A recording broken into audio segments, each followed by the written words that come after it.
பெரிய வெற்றி. ரொம்ப மகிழ்ச்சியான ஒரு விஷயம். எல்லாரும் கொண்டாடினாங்க. ஏர்போர்ட்டுக்கு வந்து உங்கள் நண்பர்கள்லாம் உங்களை அப்படி அஹ், அஹ், பெரிய அளவுக்கு தூக்கி கொண்டாடினதெல்லாம் நம்ம பார்த்தோம். தோல்விகளை பார்த்துருப்பீங்கள்ல இதுக்கு முன்னாடியான ஏதாவது போட்டிகளில், அப்போல்லாம் எப்படி அதை எதிர்கொண்டீங்க? ஆமாம், இப்போ நான் நிறைய மேட்சஸ் தோத்துட்டேன் நடுவில்.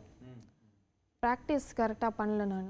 அது மட்டும்தான் எனக்கு இருந்தது. ம் ஏன்னா 12th படிச்சுட்டு அப்படியே எனக்கு வந்து கேரம் ப்ராக்டிஸ் விட்டேன் நான் நிறைய. 12th பாஸ் அப்போ அந்த நேரத்துக்கு ஸ்டடீஸ்லையும் கான்சென்ட்ரேட் பண்ண வேண்டியிருந்திருக்கும். ம் ஏன்னா நான் வந்து ஸ்கூலுக்கு போகல. Okay. அந்த நேரத்தில் பார்த்து திருப்பி மேட்சஸ் வந்துச்சு எனக்கு. ஓகே ஸோ அப்படி சொல்ல குவார்டர்லி எக்ஸாம் நான் எழுதலை. ஓகே எழுதாம தான் ஃபெடரேஷன் கப் மேட்ச் விளையாடிருந்தேன். ஃபெடரேஷன் கப் வின்னர் வந்துட்டேன். அதுக்கப்புறமா எனக்கு வந்து பப்ளிக் நெருங்கிட்டே இருக்கு. ரைட்.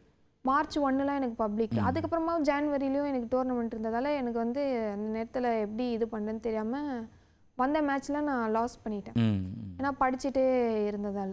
ஸோ அப்போ தான் யோசிச்சிருந்தேன், சரி இது எதனா ஒன்று வேணும் நம்மளுக்கு கண்டிப்பாக சரின்னு சொல்லி 12th பாஸ் பண்ணதுக்கப்புறமா இன்னும் ஹெவியாக ப்ராக்டிஸ் பண்ணி தான் நான் இப்போ வேர்ல்ட் கப்பே வின் பண்ணேன். Okay okay. ஒரு தோல்விலாம் நம்மளை ஒன்றும் பண்ணிடாது.